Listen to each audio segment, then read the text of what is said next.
The sun sets on the Mekong River in rural South Vietnam. The lights come on. In the countryside and in the provincial capital Soc Trang, nightlife begins. Only a small number of people had electricity 10 years ago. But since then, Vietnam has successfully electrified more than 90% of the countryside, an area the size of France, providing light and power to rural communities previously in the dark, giving areas such as Soc Trang new opportunities and increased prosperity. With the current economic growth, Vietnam is on pace to become a middle-income country by 2010. Major urban areas, such as Ho Chi Minh City, have been electrified for many years. But rural electrification required an aggressive policy. It is a critical component of the government's program to eliminate poverty, redress imbalances in development, and improve overall welfare levels. Now the young have a chance to accomplish what their parents never could, as the whole country moves forward at an unprecedented pace.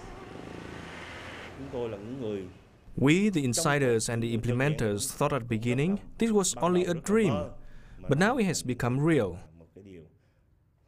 Less than 3% of the rural population had electricity following the Vietnam War, and even by 1996, only 6 million households were electrified. Since then, more than 1,800 households a day have been connected, a remarkable achievement. Building the infrastructure and coping with a variety of terrains was a major task. From the Mekong Delta in the south to the mountains in the north, electricity now reaches most of the population. Having electric light and even television at home changes dramatically the lives of those striving to get on. The key here for success is that the people in the rural area who was, actually already very poor was very enthusiastic to allocate their very scarce fund to the program. So this is a big sacrifice, I would suppose, big enthusiasm, and actually at the end of the day, I would say that the result that coming out from that was great. It's the common will, common efforts of the people who make it happen. All over the country, schools, health clinics, local services, and businesses are benefiting.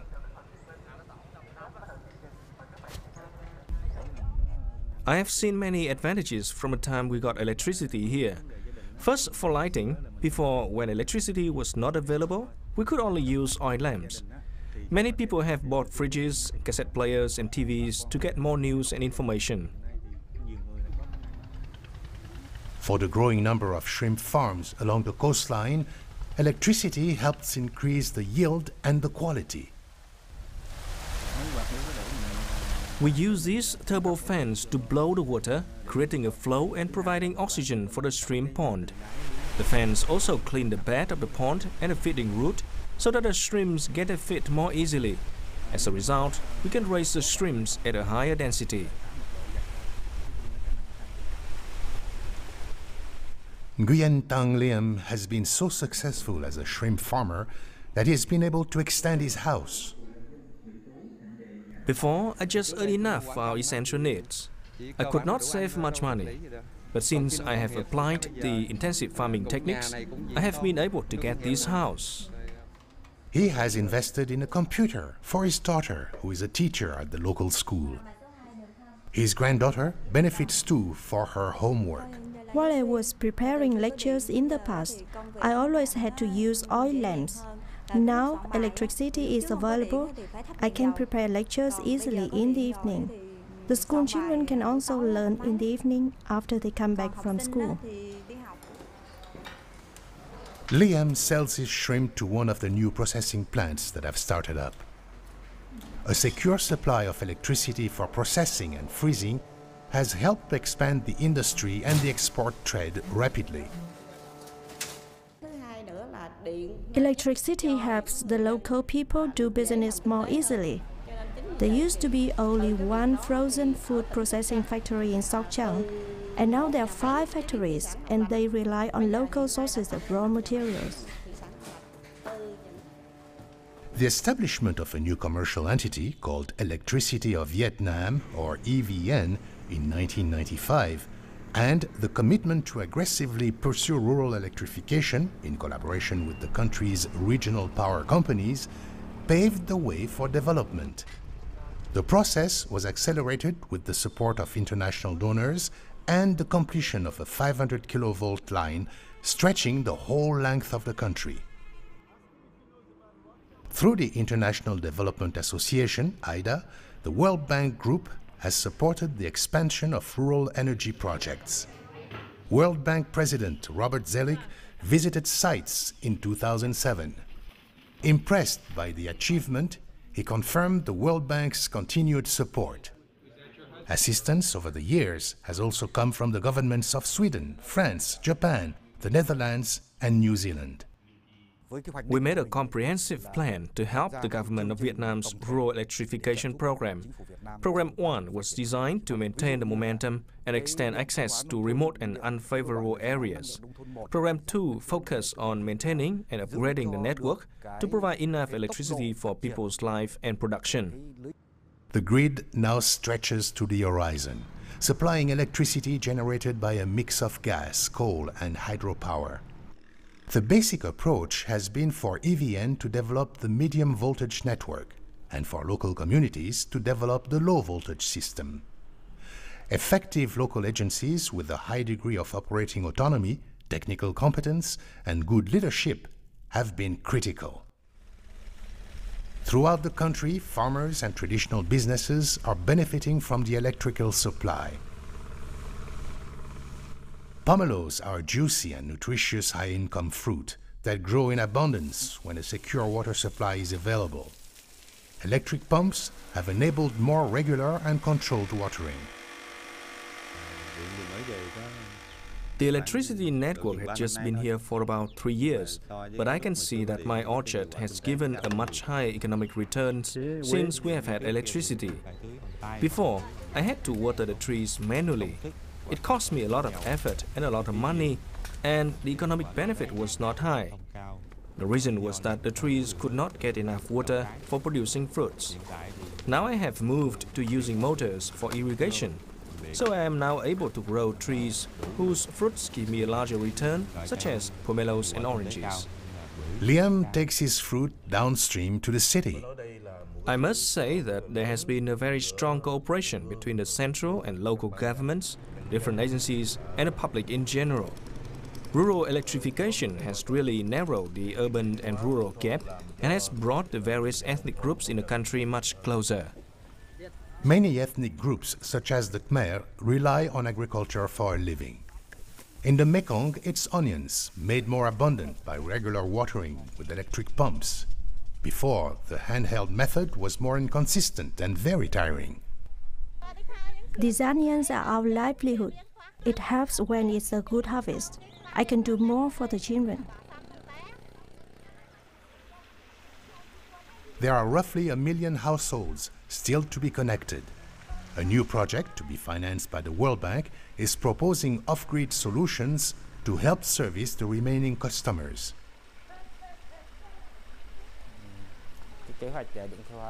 By the year 2010, our goal is to expand the electricity coverage nationwide. Firstly, to cover 1,500 more communes. Secondly, we will develop the off-network coverage to provide for remote regions. We will also upgrade 7,000 communes to give them a better supply. There are a number of methods for selling electricity in the countryside. A few are joint stock enterprises, private enterprises, and business households. The state-owned companies themselves also sell direct, but the most popular models are the cooperatives that buy electricity from EVN and resell it, and the system of service agents selling EVN electricity directly to the households. Service agents visit houses regularly. It's a system that copes with the remoteness of many houses in rural areas, and at the same time, it builds up customer relations. I read the meters when it's the due date. Then when the electricity bills are available, I will go to collect the money. When a bill is overdue, but the household does not have the money to pay, we will send them a letter of notification. If the household still cannot pay, the branch will stop the supply, temporarily or permanently. To help ensure supply quality, a team of orange-suited workers keep a constant check on lines throughout the country. I graduated from electricity school in 1992. In 1995, I came here. I was recruited as an electrician to operate and repair the network. If there is a problem, for instance, the low or medium voltage line is not working properly, I will assign people to fix it on time to ensure a quick and efficient electricity supply. The rural electricity retail model was successful, first because we were able to utilize local labor and make use of support from local government. We created jobs for local people. And in the process of recruitment, we hired people who met the standards for managing rural electricity. 300 students now graduate every year from the University of Electricity in Hanoi.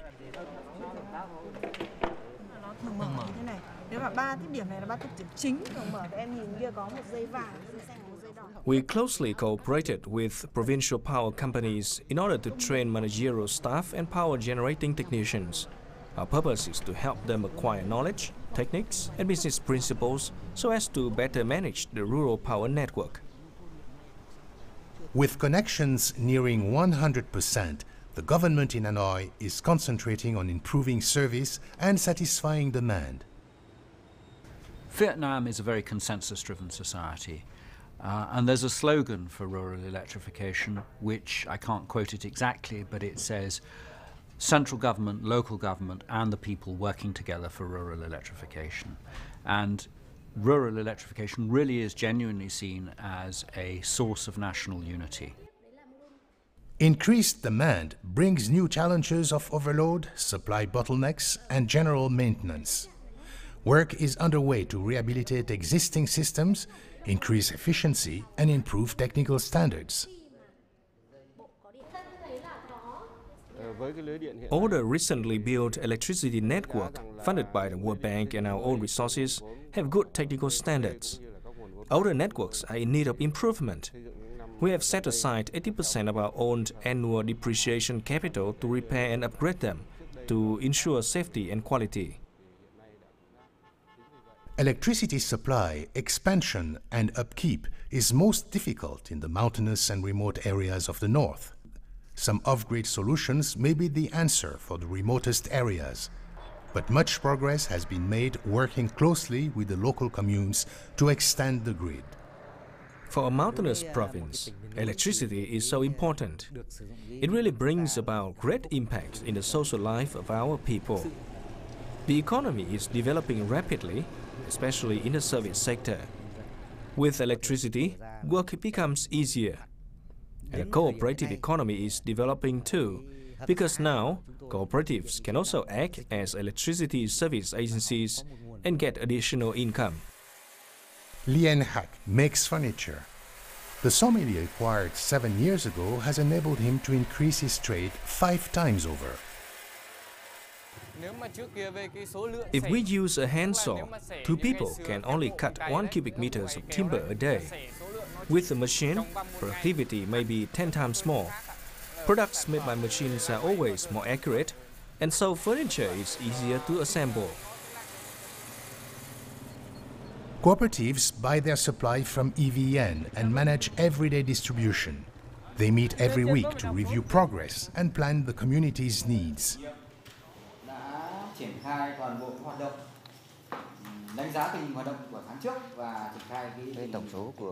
We now have more than 2,700 registered customers.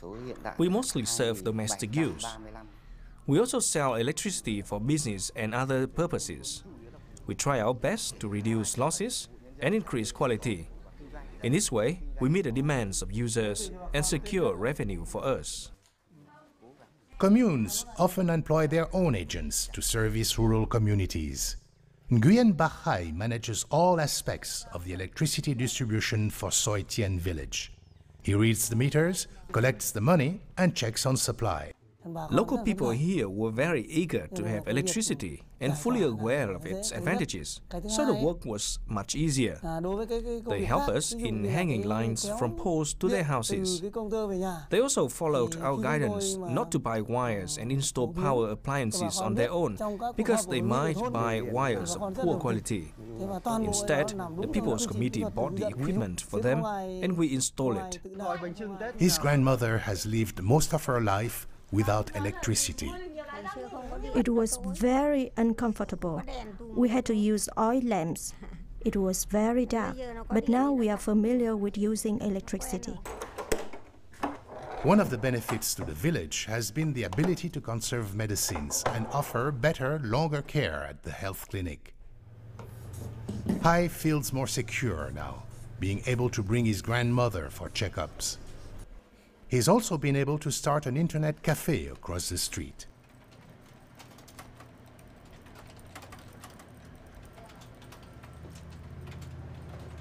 The main crops in this area are cassava and sugarcane. Tsan Hui Kwang and his sons invested in a cassava mill to help increase their income. We process 6 to 7 tons of cassava a day. In the past, to process 1 ton, I had to spend 28,000 Vietnamese dong on the petrol. When I use electricity, I just have to pay 17,000 dong, including the cost of washing the cassava. Naturally, we farmers gain a great advantage from electricity. We want to have more, but the electricity sector is unable to provide it at the moment. We have a few electrical appliances in the home. In the future, I want to buy a fridge and a washing machine.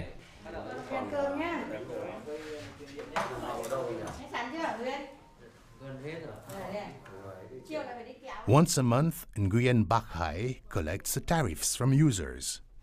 Farmers such as Tsan Hui Kwang keep a careful eye on the cost.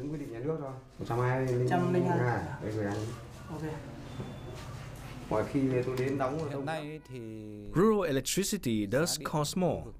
We hope the government can keep up the same rate of support. But with economic growth resulting in higher income for rural areas, we think the public will accept any necessary increase in tariff. A mile outside of Soi Tien, as in much of the countryside, the lines change from 4 to 2.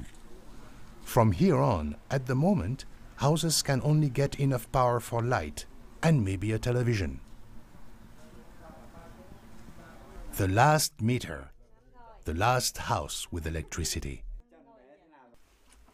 Nguyen Chi Kwang welcomes the visit of Nguyen Bach Hai to check the meter. He wants to know how much he's been spending. The price is a bit high, but acceptable. We group together with the neighbors to pay the maintenance costs. We can now work more in the field. Previously, we had to return home at 5 o'clock to do house chores, but now we can stay on until 6:30 or so. From here on, there is no electricity, yet. Nguyen Quang Thuyen and his family have no power. In the daytime, they look after their crops and their animals. Thuyen passes the time collecting artistic rocks for his garden. His annual income is little more than $400 a year. At night, they have just a fire and candles for light. We plant sugarcane, corn, potato and cassava. Recently, the hill land has become too poor, so we cannot cultivate rice. We go to bed early, but I cannot sleep. I stay awake at night, thinking about the next day. If we had electricity, we could work all the time. I am old, but I love working. I wish we had electricity, so we could have light in the summer and we could use electrical fan. I don't know how it will be in the future, but right now we cannot afford it. It's cold and dark, but Thuyen's family keep their spirits up. They know electricity is not far away and it won't be long to reach them. Vietnam's success in bringing themselves from poverty and conflict into middle-income status is a remarkable story. The impact study conducted across the country has shown that rural electrification has made a major contribution. In villages throughout Vietnam, while grandma prepares traditional food, children use their new light to read and learn, to get ready for the future. And back in Soi Tien, the lights are on and the villagers are active. Some working, some watching television, some are at the internet cafe. Electricity is giving them opportunity, giving them more security, connecting them to the world.